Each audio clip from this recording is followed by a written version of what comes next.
রাসূলুল্লাহ সাল্লাল্লাহু আলাইহি ওয়াসাল্লাম বলেছেন, নামাজ যখন আসবে, নামাজ নিজের হোক আর অন্যের কর্মচারী হয়ে ঢুকো, তোমার পরবর্তী যেই কাজ সেই কাজের দিকে খেয়াল রাখো, কাজের পরে যেন লম্বা সময় মসজিদে ব্যয় না হয়ে যায়। হযরত ওমর রাদিয়াল্লাহু তাআলা আনহু মসজিদে ঢুকলেন নামাজের বহুত পরে, এরপরে নামাজের এই লম্বা সময়ে পরে দেখলেন একজনকে মসজিদের ভিতরে তাসবিহ টানে। সুবহানাল্লাহ। এই যেমন আজকের দিনটা ডবল ছুটির দিন। আজকের দিনটা কি ডবল ছুটির দিন? কেন বলেন তো? একটা হলো শুক্রবারের ছুটি, একটা কি শুক্রবারের ছুটি, আর আরেকটা আজকে হলো কি পহেলা মে দিবস। পহেলা মে দিবস সরকারি ছুটি। এই সরকারি ছুটিটা শুধু আমাদের দেশে বুক করি তা না, বিশ্বের অনেক জায়গায় এটাকে ছুটি ঘোষণা করা হয়। আমি আর আপনি জানি ছুটি, এবং ছুটি পাই বাসায় ঘুমাই অথবা ঘোরাঘুরি করে দিনটারে পার করে দিই। প্রিয় নবীজির শানে কয়েক মর্তবা দুরূদ সালাম আদায় করেছে, এজন্য বলবো আলহামদুলিল্লাহ।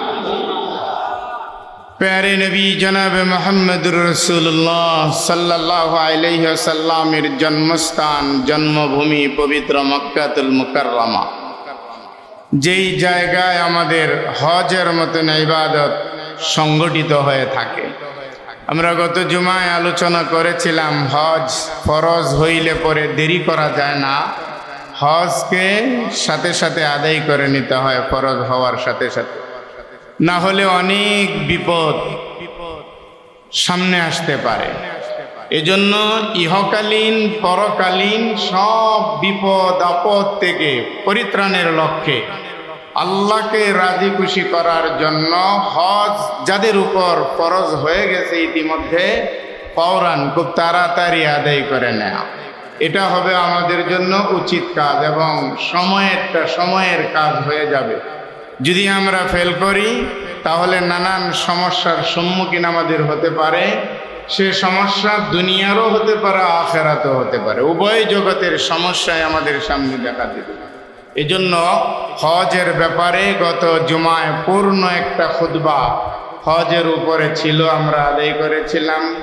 বাকি আমরা বলছিলাম যে হজ করতে যেখানে যাই সেই জায়গাগুলি সম্পর্কে আরও ইনশাআল্লাহ দুই এক জুমা আলোচনা হবে। তারই ধারাবাহিকতায় আজকে আমরা সেই প্যারে নবী জনাবে মুহাম্মদুর রাসূলুল্লাহ সাল্লাল্লাহু আলাইহি ওয়াসাল্লামের জন্মভূমি পবিত্র মক্কাতুল মুকাররমা, যেখানেই মূলত হজের কাজ হয়ে থাকে, হজের মতন ইবাদত যেখানে আমরা সম্পন্ন করে থাকি, জায়গাটা আল্লাহ তাআলার কাছে খুবই প্রিয় এবং পছন্দ। এজন্য বলবো যে আল্লাহ তাআলার সবচেয়ে বড় প্রিয় মানুষ, আল্লাহর সবচেয়ে বড় কাছের এবং বড় আপন, আমরা যেটা বলি এক কথায় যে যার জন্য আল্লাহ তাআলা সব সৃষ্টি করলেন, সেই নবীকে পৃথিবীর সব জায়গা থেকে একেবারে নিরাপদ রেখে দুনিয়ার বাড়িতে তিনাকে আগমন করাইলেন, সেটা হলো মক্কাতুল মুকাররমা। পৃথিবীর অন্যান্য জায়গাগুলি যেমন ছিল তখনও নামি দামি, যখন যা ছিল রোম পারস্য হতে পারত, যদি নামি দামি শহরগুলিতে ইচ্ছে করতেন তিনি হয়তোবা দিতেন, কিন্তু সেটা না করে তিনার প্রিয় মানুষ, এই জগৎ এবং পরজগৎ উভয় জগতের যিনি সকলেরই সরদার হবেন, নেতা হবেন, আল্লাহর যিনি খুবই প্রিয়, আল্লাহর সেই প্যারে হাবিবকে আল্লাহ তাআলা মক্কার এই জীর্ণ শীর্ণ ভূমিতে তিনি পাঠাইলেন। বোঝা গেল যে আল্লাহ তাআলার কাছে এই জায়গাটার দাম অনেক বেশি, আল্লাহ তাআলার কাছে অনেক পছন্দ। আকাশ বলেন, জমিন বলেন, সাগর বলেন, যা কিছু বলেন, সবই তো আল্লাহর সৃষ্টি।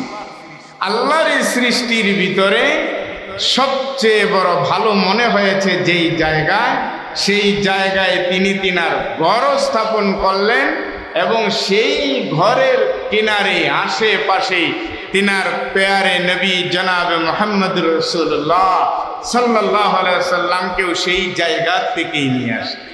সেই জায়গায় পাঠাইলেন। এই কথাগুলি বলার উদ্দেশ্য কি জানেন?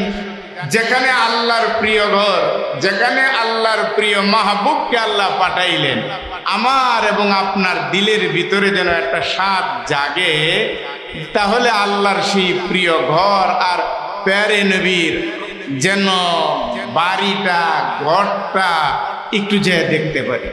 কারণ এটা দুনিয়ায় আমার চোখ দিয়ে আমি যা দেখি, তন্মধ্যে সবচেয়ে বড় ভালো লাগার বিষয় হবে, চক্ষুটা আমার ঠান্ডা হবে, শীতল হবে সেই দৃশ্যগুলি দেখলে পরে। একটা স্বাদ যেন মানুষের দিলের ভিতরে, একটা আগ্রহ যেন মানুষের দিলের ভিতরে তৈরি হয় যে ওই জায়গাটা আমার দেখা দরকার। আর সেই আগ্রহের উপরে নির্ভর করবে আপনার যাওয়া আসা। আল্লাহ তাআলা আপনাকে নিবেন। টাকাওয়ালারাও যায়, টাকা ছাড়ারাও যায়। আবার অনেক সময় দেখা যায় উল্টাটা, টাকাওয়ালারা যাইতে পারে না, টাকা ছাড়ারা বারবার যাচ্ছে। কি কেন? এটা ওই যে মালিকের সাথে একটা বোঝাপড়া, যে মালিক ওইটা ছাড়া ভাল লাগে না।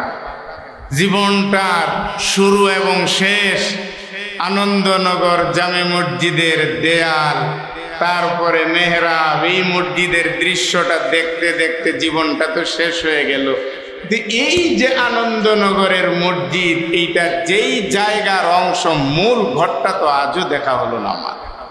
আমি আনন্দনগর ঘরে যাচ্ছি, আমি আমার মহল্লার মসজিদগুলিরে দেখছি, কিন্তু এই মসজিদগুলি তো ওইগুলি সব তো ওই মূল মসজিদের শাখা প্রশাখা। মাওলারে, তুমি আমারে তোমার এই শাখা প্রশাখার ঘরগুলিতে যেহেতু লাগায়া রাখছো, তুমি কি পারো না এটার মূল কেন্দ্রে আমাকে একবার উপস্থিত করতে? একটা মানুষ যখন এভাবে ইনায়া বিনায়া মাওলাকে বলে, তখন মাওলার তো আর অভাব নাই যে এরে নিব কি দিয়া, নিলে কম করবে, এরকম তো না। আমাদেরই চাহিদা কম, আমাদের আগ্রহ কম। দুনিয়ার হাবি জাবি তামসা নিয়ে অনেক আগ্রহ, কিন্তু এই আগ্রহটা আমাদের কম। সত্যি যার দিলের ভিতরে যেইভাবে কথাগুলি বললাম, ওইভাবে দিলের ভিতরে কল্পনার জল্পনা করে করে মালিকের কাছে চায়, ওই মালিক তাকে একদিন না একদিন মালিকের মূল ঘরের কিনারে হাজির করেই ছাড়বেন। আমাদের চাওয়াটা নাই। এই জন্য আজকের এই কথাগুলি বলা, যে ওই জায়গাটা কেন আমি যাইতে চাইব না, ওই জায়গাটা আমার দেখার আগ্রহ কেন জাগবে না, যেই জায়গায় আমার নবী এসেছেন, যেই জায়গায় আমার নবীর উপরে কোরআন নাজিল হয়েছে, যেই জায়গাটায় নবী দুশ্মনদের ভয় এক সময় এখান থেকে স্থানান্তরিত হতে হয়েছে, কেন আমার সেটার আগ্রহ জাগবে না? যেই জায়গায় গেলে পরে সব নিরাপদ, সব অপরাধীরা, দুনিয়ার সব অপরাধ করেনেওয়ালাও যদি যায় ওই হেরেমের ভিতরে ঢুকে যায়, আল্লাহ তাআলা বলছেন এখন সে অপরাধী হইলেও তার অপরাধের বিচার এই হেরেমের এরিয়ার ভিতরে হবে না, সে এখানে নিরাপদ। এই জায়গাটাকে কিয়ামত পর্যন্ত আমি আল্লাহর পক্ষ থেকে নিরাপদ জায়গা হিসাবে ঘোষণা করে দিলাম। কারো কোনো অধিকার নাই, কারো কোনো শক্তি নেই, হিম্মত নাই যে ওখানে কিছু করো। ওই জায়গাটাকে নিরাপদ করে দিয়েছেন কে? এই যে আমরা বলি হেরেম শরীফ, হেরেম শরীফ সম্মানিত এক জায়গা, যেই জায়গার সম্মানের কারণে অপরাধীকেও আল্লাহ তাআলা ওই জায়গায় তাকে নিরপরাধ মানুষের সাথে দিব্যি গড়াচ্ছেন। তার অপরাধের জন্য ওখানে কোনো দরপাকড় নেই, কিচ্ছু নেওয়া হবে না। এটাই হলো হারামাইন, মানে দুই হারাম, একটা হলো মক্কা আর আরেকটা হলো কি মদিনা। মদিনার ওই মক্কার ওই জায়গাগুলিকে দেখার আগ্রহ যেই দিলগুলিতে জাগবে, আল্লাহ তাআলা হয়তোবা যে কোনো ভাবে কুদরতি নিজামে তাকে সেখানে নিবে। আর নিলে যে কি ফায়দা, ওটা তো গত জুমায় বললাম। যদি যাইতে পারেন, দেখতে পারেন, আর ওখান থেকে আপনি ফিরবেন একেবারে নিষ্পাপ হয়ে। সুবহানাল্লাহ। এই নিষ্পাপ হয়ে ফিরার জন্য হাজী সাহেবরা যখন দেশের থেকে যায়, এটা তখন কিন্তু এই যে দাওয়াত টাওয়াত কইরা সমাজের মানুষ, আত্মীয় স্বজন সব দাওয়াত দুয়াত কইরা এখন কিছুটা কম, কিন্তু এক যুগে একটা সময় দেখা গেছে একজন হাজি যখন এলাকার থেকে গেছে, সারাটা এলাকায় ঘুরে ঘুরে সবার কাছ থেকে মাপ মুক্তি নিয়ে যাচ্ছেন তিনি, আমারে মাপ করে দিয়ে। সামর্থ্য থাকলে মেজবানির আয়োজন তিনি করেছেন, মেজবানির আয়োজন করেছেন, মেহমানদারি করার পরে মাপ চাইছেন। এভাবে মাপ মুক্তি নিয়ে যেই মানুষটা হজে গেল, ফিরলেও সে বিজয়ী বেশে ফিরবে, নিরপরাধী হিসাবে ফিরবে। আর যদি না ফিরে তাহলে তো আরো সৌভাগ্য, মক্কা মদিনার মতন জায়গায় চিরনিদ্রায় শেষায়িত হবে। সেখান থেকে মুক্তি নিয়ে আসার জন্য যারা যায়, তারা আগে বান্দার পাওনাগুলি, বান্দার হকগুলি আদায় করে যাওয়াটা এটা উচিত। বান্দার হক আদায় না করে যায়, ওই যে ওখানে যায় যতই আল্লাহ আল্লাহ করি আর যত কিছুই করি, যেই হজ মানুষকে একেবারে সদ্য ভূমিষ্ঠ মানুষের মতন করে দেশে ফিরানোর কথা ছিল, কিন্তু সেই মানুষটা হজও করলো, তার গুনাহও মাফ হবে না, গুনাহ সহকারী ফিরতে হবে। কারণ হলো তার কাছে যত পাওনাদার রয়েছে এখনো জীবিত, ইচ্ছে করলে সেইটা আগে মিটাইতে পারে, মিটায় না, সে মিটায় না, মিটানোর কারণে তার এই অবস্থা। এই জন্য তো বান্দার হকের ব্যাপারে সব জায়গায় আগে আলোচনা, যে তোমরা আগে মানুষের হক গুলি আদায় করো। আমি আল্লাহর হকের ভিতরে কমতি হলে আমি ক্ষমাও করে দিতে পারি তোমারে, কিন্তু ওইটা তো আমি ক্ষমা করব না। হাজী সাহেব বারবার হজে যায়, বারবার উমরায় যায়, মনে রাখবেন যদি আপনার হজ আর উমরা কবুল হয়, তাহলে আপনার আগের জিন্দিগি আর পরের জিন্দিগির ভিতরে আকাশ জমিন ব্যবধান হয়ে যাবে। আগের অপরাধ আপনার ভিতরে থাকবে না যদি আপনি আপনার হজ আর উমরাকে ওখানে কবুল করে নিতে পারেন। মানুষ ভয়ে হজে যায় না, গরিব হয়ে যাবে দেখা, আর আল্লাহ পাক বলছেন আয় কোরআন দিয়া যায়, গরিব হবে না, তোরে আমি ধনী বানিয়ে দিব। সুবহানাল্লাহ। বলছে আমরা গরিব হওয়ার কারণে, গরিব হওয়ার ভয়ে যাই না, টাকা কমে যাবে, গরিব হয়ে যাবো, এই ভয়ে অনেকে হজেও যায় না, উমরাও যায় না। আর আল্লাহ তাআলা ওখানে ডাকছে না, এখানে আইলে গরিব হইবেন। নবী বলছেন তাবিউ বাইনাল হজ্জ ওয়াল উমরা ফাইন্নাহুমা ইয়ানফিআনিল ফিকরা ওয়াজ যুনুব। এই তোমরা একের পর, যদি সামর্থ্য থাকে, একের পর এক হজ আর উমরা তোমরা আদায় করতে থাকো, এই দুইটা তোমাদের গুনাহ মাফ করে দিবে, আর তোমাদের ফকিরি হাল, যেটা অভাব অনটনের অবস্থা, এটাও দূর করে দিয়ে তোমাদেরকে ধনী বানায় দিবে। এই কথাগুলি তো মিথ্যা না, আল্লাহর কথা কখনো মিথ্যা হতে পারে না। কি বলেন, পারে? নবীর কথা কখনো মিথ্যা হতে পারে। সে আল্লাহ এবং আল্লাহর রাসূলের বাণী হলো তোমরা আসো, তোমরা বেগো না, অর্থাৎ মাসুম হয়ে ওখান থেকে ফিরে যাবে। মক্কা জায়গাটাই এটা সম্মানিত, ওখানে তুমি যাবে, আল্লাহ তাআলা তোমাকে সম্মান দিয়ে আবার সয় সম্মানে তোমাকে দেশে ফিরিয়ে দিবে। এজন্য মক্কায় যাওয়ার একটা আগ্রহ আমার ভিতরে, আপনার ভিতরে তৈরি করতে হবে। মক্কায় গেলে আপনি আপনার জীবনের না জানা জিনিসগুলি আপনি দেখবেন। সেখানে আছে সাফা, সেখানে আছে মারওয়া পাহাড়, একেবারে কাবার চত্বরের পাশেই। সেখানে গেলে আপনি দেখবেন জমজম কূপের পানি কিভাবে আপনি খাবেন, যদিও দেখা না যায়, গেলে ওখানে আপনার ভিতরে একটা অনুভূতি আসবে। সেখানে আপনি দেখবেন হজরে আসওয়াদ, সেখানে দেখবেন নবী করিম সাল্লাল্লাহু আলাইহি ওয়াসাল্লাম যেই পাহাড়ে দাঁড়ায়া সেই আকাশের চন্দ্রকে ইশারা করে দ্বিখণ্ডিত করেছিলেন। এই জায়গাগুলি তো একটাও আমেরিকাতে নয়, একটাও লন্ডনে নয়, একটাও সিঙ্গাপুরে নয়, একটাও থাইল্যান্ডে নয়। পৃথিবীর যেই সমস্ত জায়গাগুলিতে আমরা আগ্রহ নিয়ে যাই পয়সা খরচ করে, একটার ভিতরেও তো এইগুলি নেই। সবগুলি দেখতে হলে যাইতে হবে মক্কাতুল মুকাররমা, মদিনাতুল মুনাওয়ারা। আসো দেখে যাও। যেই উহুদ পাহাড় নবীরে দোয়া দিস, যেই উহুদ পাহাড় নবীর জন্য কাঁদছে, এটা কি লন্ডনে যেয়ে দেখতে পারবা? না, মদিনায় আসতে হবে। মদিনায় আসো। যেই বদরের প্রান্তর মুসলমানের সর্বপ্রথম যুদ্ধ কাফেরদের সাথে, এটা তোমাকে মদিনা মক্কায় আসলেই তুমি এখানে দেখতে পারো। অর্থাৎ যেই জায়গাগুলি শুধু দেখার না, যেই জায়গাগুলি শুধু দেখার না, যেই জায়গাগুলিতে দাঁড়ায়া করে দোয়া করলে সেই দোয়া ডাইরেক্ট আল্লাহ তাআলা কবুলের গ্যারান্টি দিয়েছেন। সুবহানাল্লাহ। জায়গাগুলিতে আসো, আসো এখানে দেখতে আসো।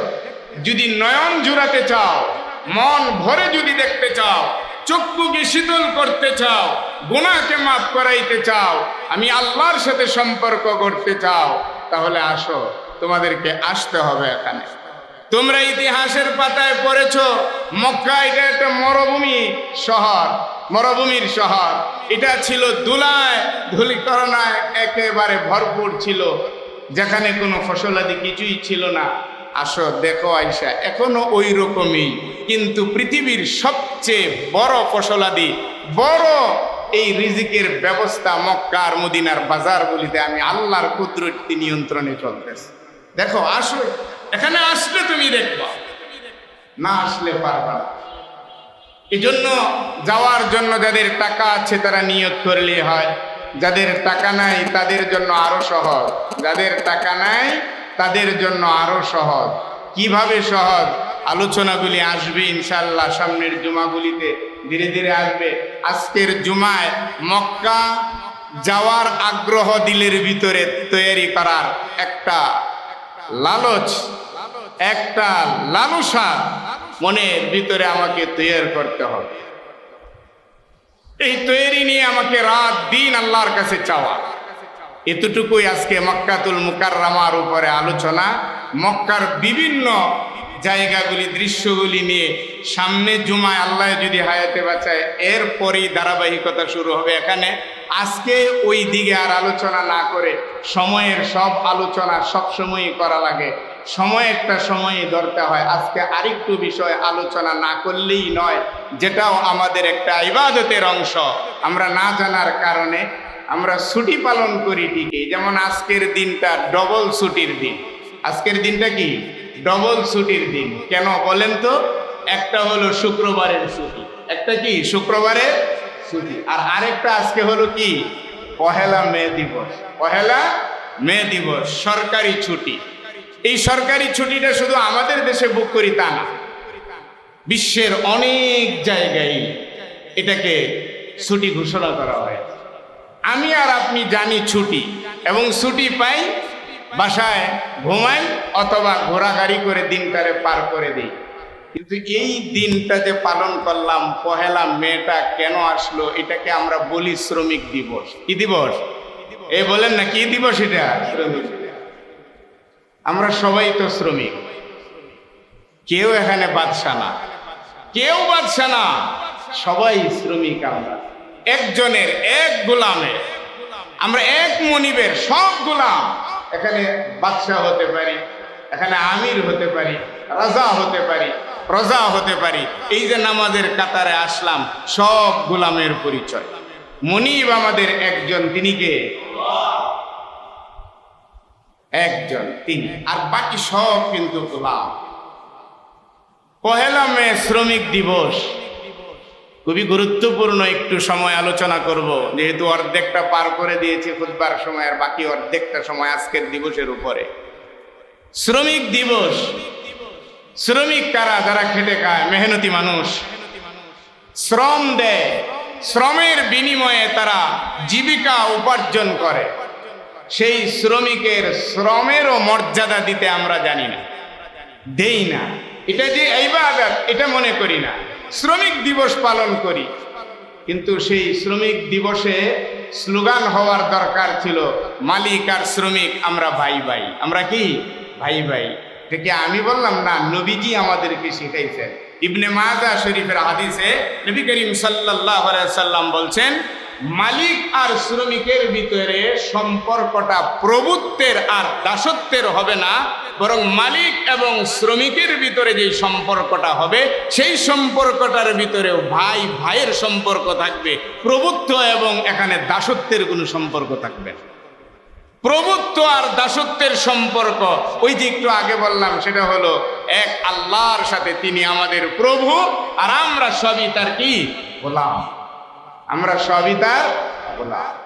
কিন্তু দেখা গেল মালিকেরা মালিক হইয়া শ্রমিকের দিকে আর বাই বললেও লজ্জা লাগে। বাই বাই বলবো তো দূরের কথা, বাই বাবাটাই শ্রদ্ধা, এটা লজ্জাস্কর হয়ে যায়, লজ্জাস্কর হয়ে যায় না? এটা তো ইবাদত, এটা ইবাদত। মালিককে বলছে মালিক তোমার জায়গায় থাকো, তোমার জায়গা থেকে কর্ম করো। শ্রমিককে বলা হয়েছে শ্রমিক তুমি তোমার জায়গা থেকে কাজ করো। আমি মালিকেরটাও দেখব, আবার শ্রমিকেরটাও দেখব।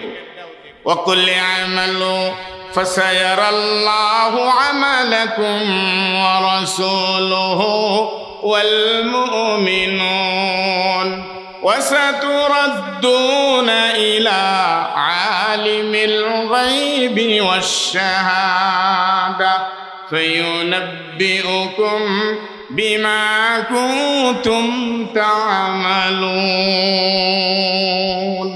সূরা তাওবা। সূরা তাওবার ভিতরে আল্লাহ পাক বলছেন এ কাজ করো, মালিক তুমি তোমার কাজ করো, শ্রমিক তুমি তোমার কাজ করে যাও। তোমাদের এই কাজ আমিও দেখছি, আমার রাসূলও দেখছেন, এবং জমিনের উপরে যারা ন্যায় পরায়ণ মুমিন তারাও দেখছে।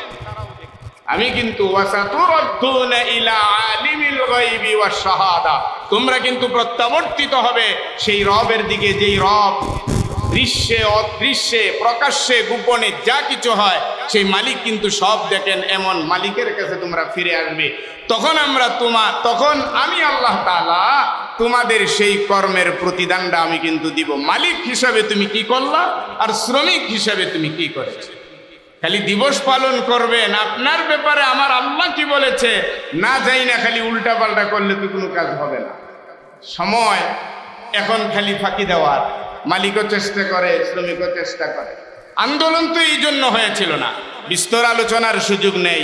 এই শ্রমিক দিবস বা শ্রমিক আন্দোলন যেটা এই পৃথিবীতে হয়েছিল সেটা বহুত আগে নয়, বেশি আগে নয়। আপনারা দেখুন, বই পুস্তক পড়ে দেখুন, 1886 সালে, সম্ভবত 1886 সালে এই শ্রমিক গোষ্ঠীরা এটা শিল্প ধর্মঘটের প্রথম ডাক দিয়েছিল। সেই 1886 সালের 1 মে শ্রমিক সংগঠন শিল্প ধর্মঘটের ডাক দিয়ে বসছে। দাবিটা কি ছিল? দাবি ছিল আমরা 12 ঘন্টা 14 ঘন্টা কাজ করতে পারবো না। খোদাই দিছে 24 ঘন্টা দিন রাত। তাদের দেখেন দাবি কিন্তু ঠিকই ছিল, আমাদের 8 ঘন্টা কাজের জন্য দাও, 8 ঘন্টা ঘুমাইতে দাও, আর আমাদের 8 ঘন্টা আমাদের পারিবারিক কাজকর্ম করতে দাও। সুন্দর তো, ভালো। 24টা ঘন্টাকে সুন্দর করে তারা করে দেখাইছেন। 8 ঘন্টা কাজ করাও আমারে দিয়া, আমার শ্রমের বিনিময় দাও, আমার 8 ঘন্টা খাটাও, 8 ঘন্টা ঘুমাইতে দাও। একটা মানুষ না ঘুমাইলে অচল, কাজ করতে পারবে না। আজকে যে এই যে হাবি জাবি অনেক রোগ বার্তা আমাদের ধরছে, এটা এখন ডাক্তাররাও বলছে, সায়েন্স বলেন যা বলেন, ইসলাম তো আগেই বলে রেখেছে। এর সিংহভাগ এই রোগে দুর্বল হয়ে পড়ার কারণ হলো আমাদের ঘুম ঠিক মতো নাই, ঘুমাই না আমরা, না ঘুমের কারণ। এই জন্য তারা বলছিল আমাদের 8 ঘন্টা কাজ করাও, 8 ঘন্টা ঘুমের দেওয়ার, 8টা ঘন্টা যেহেতু আমার পরিবার পরিজন আছে তাদেরও তো সময় দিতে হবে, তাদেরও তো মিটাইতে হবে। এই দাবি নিয়ে তারা যখন আন্দোলনে নামলো, তাদের উপর বর্বরতার সাথে তাদের সেই আন্দোলনকে প্রতিহত করা হলো। তাদের দাবি মানা হবে তো দূরের কথা, সেই আমেরিকার শিকাগোতে সর্বপ্রথম এই শ্রমিক আন্দোলন ঠেকাইতে যায় অনেক বর্বরতার পরিচয় দিয়েছে। আজও তারা বড় গলায় কথা বলে মানবাধিকারের, কিন্তু কি যে তারা করছে পিছনের দিকে যদি তাকায়, তাদের ইতিহাস তাদের চোখ থেকে পানি বের করে ফেলবে যে আমরা কি করছি। তাদেরকে প্রতিহত করা হলো। এই শ্রমিক সমাজ 3রা মে 1886 সালের তারা মহাসমাবেশের ডাক দেয়, শ্রমিক গোষ্ঠীর ডাক। মহাসমাবেশ তো ঠিকই হলো, কিন্তু সমাবেশ শেষ পর্যন্ত সমাবেশে রূপ নিতে পারে নাই। আবারও তাদের উপর আক্রমণ। এই দুই আক্রমণে তাদের অনেক লোকজন হতাহত হয়েছে, দুনিয়ার থেকে বিদায় হয়েছে। গবেষণা তারপরে নানান ফিকির চিন্তা করতে করতে শ্রমিকদের এই বিষয়টাকে নিয়ে যায়া এরপরে 1889 সালে আইসা শ্রমিকদের খুশি করার জন্য অথবা শ্রমিক আন্দোলনটাকে তারা একটু মূল্যায়ন করার কারণে সারা দুনিয়া ব্যাপী তারা সেই 89 আইসা এটাকে ছুটির দিন হিসাবে ঘোষণা করলো। 1 মে দিবস, এটা শ্রমিক দিবস হিসাবে তারা পাইলাম। এইটুকু শ্রমিক দিবস পাইলাম নিয়া আজকে 2026 সাল মধ্যে প্রায় 137 বছর অতিবাহিত হলো। 137 বছর ওই অতিবাহিত হলো, সেই সময় থেকে নিয়ে অদ্যাবধি পর্যন্ত। কিন্তু সেই পহেলা মে শ্রমিকরা যে আন্দোলনে মাঠে নেমেছিল, তাদের সেই আন্দোলন ব্যর্থ করে দিয়ে কিছুদিন পরে দেয়া শ্রমিকদেরকে মূল্যায়ন করতে দেয়া, তাদের সেই আন্দোলন এটার সম্মান দিতে দেয়া, এই দিবসটাকে মে দিবস ঘোষণা করা হলো, শ্রমিক দিবস ঘোষণা করা হলো। কিন্তু তার 137 বছর পরে আইসাও আজও পর্যন্ত শ্রমিকের জায়গায় রয়ে গেল। মালিক পক্ষ আজও পর্যন্ত শ্রমিককে পূর্ণ প্রাপ্য বুঝিয়ে দিতে পারে নাই, এখনো পর্যন্ত পারে নাই। 137 বছর অতিবাহিত, শ্রমিকরা আজ তারা আল্লাহর কাছে চাওয়া ছাড়া আর কোনো, ওই যে শ্রমিককে আমরা মানুষই মনে করি না, এই তোর শ্রেণীর মতন মনে করে সমাজের একটা কিনারে তাদেরকে রেখে দেয়। অথচ আল্লাহ বলছেন যে না, ওরাও মানুষ, তোমরাও মানুষ। রাসূল বলেছে তোমরা ভাই ভাই, এর চেয়ে বেশি আর আগে বাইরো না। কিন্তু আমরা আগে বাড়তে যাই, আমাদের অবস্থাটা হলো এরকম। আপনাকে আমাকে, আমরা যদি ওয়াজ নসিহতে লেগে যাই, আপনাকে যদি কথা বলার সুযোগ দেওয়া হয়, তাহলে আপনিও বলবেন শ্রমিকের প্রাপ্য আদায় করো। কিন্তু আদায় করার বেলায় আপনি কতটুকু করেছেন সেটা দেখুন, আপনি পারছেন কিনা। রাসূলুল্লাহ সাল্লাল্লাহু আলাইহি ওয়াসাল্লাম বলেছেন, উম্মতেরা রে আমার, শ্রমিকের মর্যাদা আল্লাহ পাকের কাছে এত বেশি, শ্রমিকের শ্রমের ঘাম জরাইবারের বিনিময়ে যদি দিতে না পারো, কিয়ামতের ময়দানে তোমার আল্লাহ তোমার বিরুদ্ধে দাঁড়িয়ে যাবে। হাদিসের ভিতরে আসছে, হাদিসে কুদসি, যেটার ভাষা আল্লাহর, সেই হাদিসে কুদসির ভিতরে মহান রব্বে করিম ঘোষণা দেন, কিয়ামতের ময়দানে আমি যে কয় শ্রেণীর মানুষের প্রতিপক্ষ হয়ে দাঁড়াবো আমি আল্লাহ। ভালো করে শুনেন, আল্লাহ রাব্বুল আলামিন বলেন কিয়ামতের ময়দানে যে কয় শ্রেণীর মানুষের প্রতিপক্ষ হয়ে বিপক্ষে আমি আল্লাহ দাঁড়াবো, তার মধ্যে এক শ্রেণীর হলো যারা শ্রমিকের শ্রম জড়াইছে, গাম জড়াইছে, কিন্তু শ্রমিকের পাওনাটা বুঝায়া দেয় নাই। ওর বিপক্ষে কিয়ামতের ময়দানে কেউ লড়া লাগবে না, আমি আল্লাহ নিজেই ওর বিরুদ্ধে লড়ে যাব। আমার নবী বলেন, আল্লাহ যদি তোমার প্রতিপক্ষ হয়ে যায়, তাহলে দুনিয়ায় শ্রমিকরে ঠকায়া কি করলা আর কি পাইলা? কিয়ামতের ময়দানে আল্লাহ প্রতিপক্ষ হয়ে যাওয়া মানে জাহান্নামে যাওয়া ছাড়া তোমার আর কোনো উপায় থাকবে না, কোনো উপায় থাকবে না। কেন করবেন এরকম? নবীজি বলছেন, খবরদার, শ্রমিক তার শ্রম দেওয়ার পরে, সে খাটুনির পরে তার শরীরের ঘামটা মুছবার আগে, তার শরীরের ঘামটা মুছার আগে, মিটে যাওয়ার আগে, মুছে যাওয়ার আগে, মালিক তুমি তার পাওনাটা তার হাতে দিয়া দাও।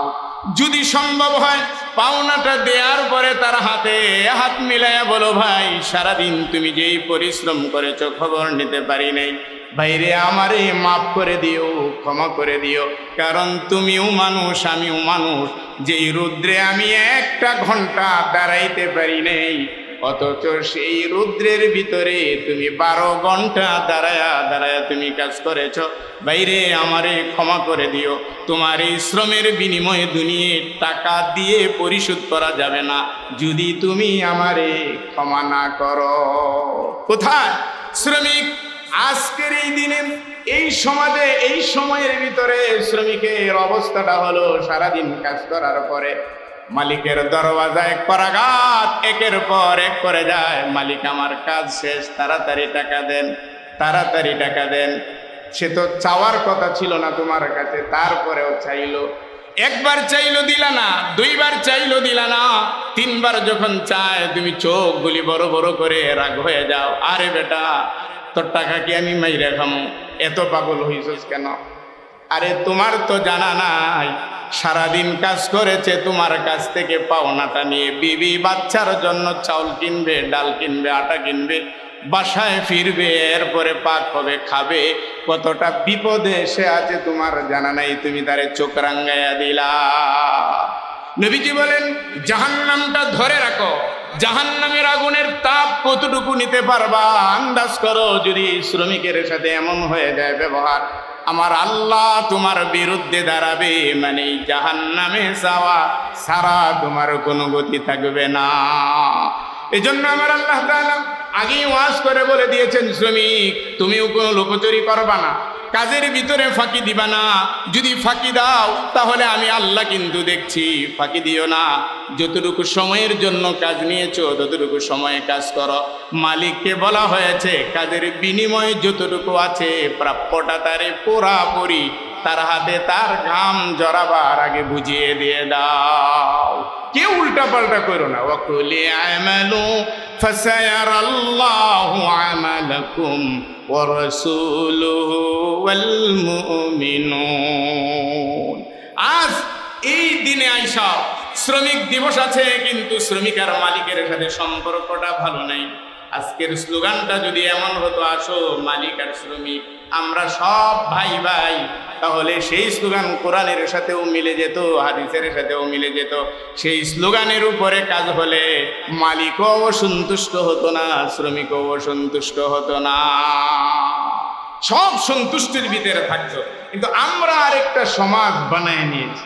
এখন যারা মালিক তারা বলবে যে হুজুর কথা তো সুন্দর বলেছেন, পাওনাটা দিয়ে দিব, পাওনাটা দিয়ে দেওয়ার কথা, কিন্তু জামানা তো এমন আজকের কাজের পাওনাটা তারে দিয়ে দিলে আগামী 3 দিন আর তারে খুঁজে পাওয়া যায় না, সে আর আসে না।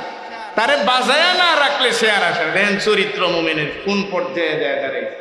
হুজুর আজকে যদি দিয়ে দেই কালকে আর আসবে না, আরেক জায়গায় কাজ করবে। আমার কাজ আমার যে দিক দিয়ে সর্বনাশ হচ্ছে সে দেখবেই না। সত্যি ঘটনা তো আসলে এরকমই।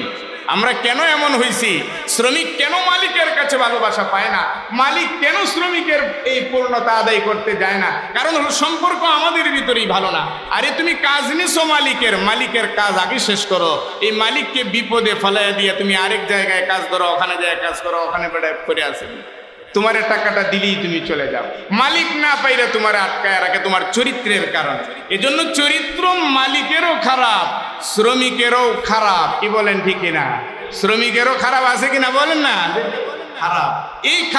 এই খারাপ নিয়ে যদি মালিকও চলে শ্রমিকও চলে, আরো 1000 বৎসর এই দিবস পালন করে লাভটা কি হবে?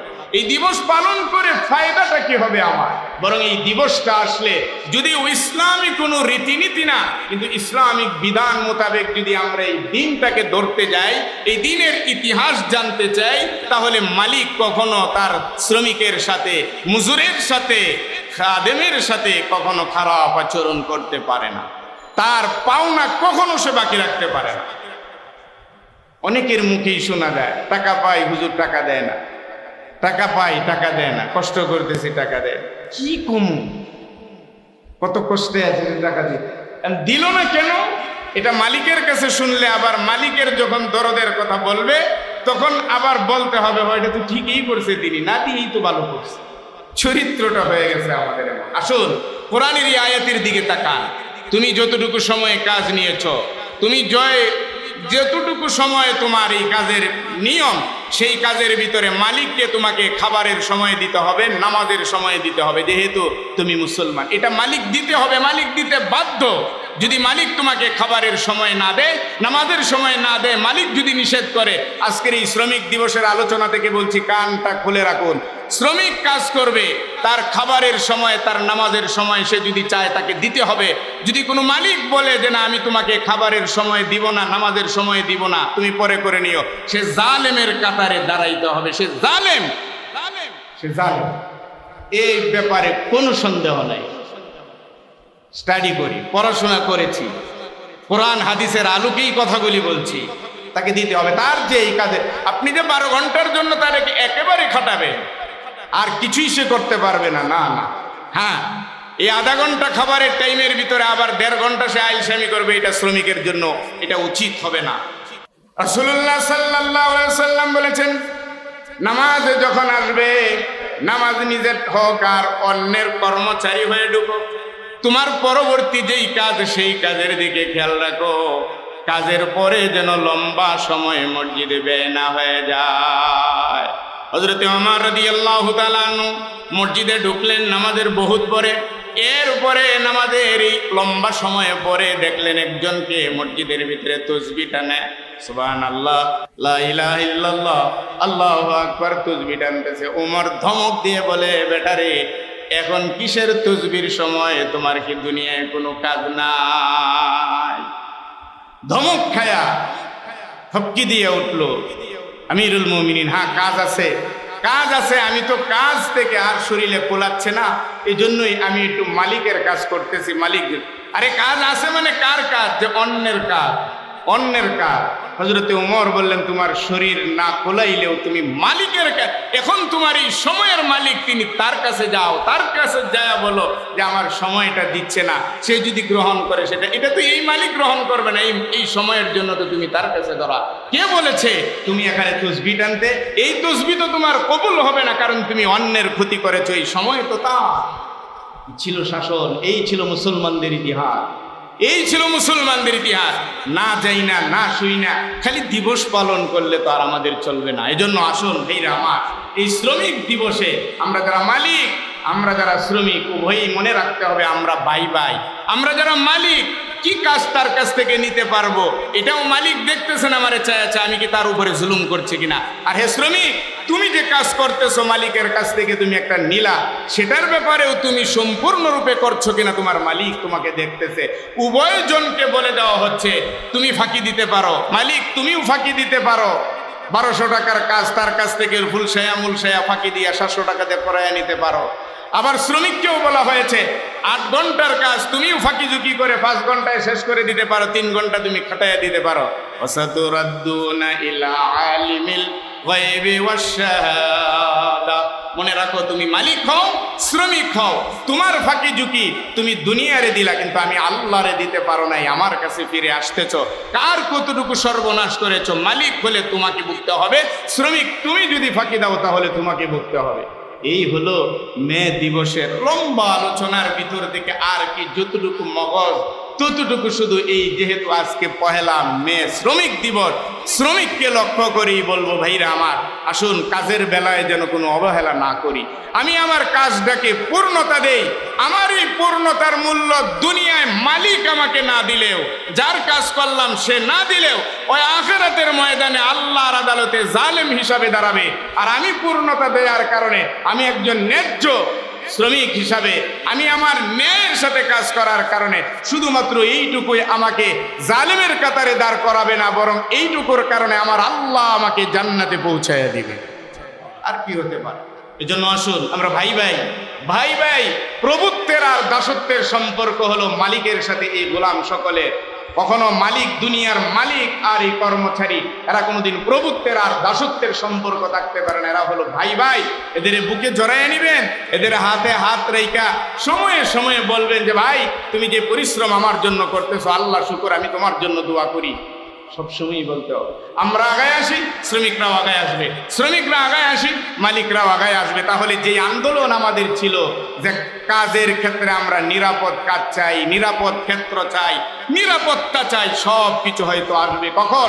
যখন আমরা ইসলামের উপরে চলে আসবো, ইসলামের পথে আসবো।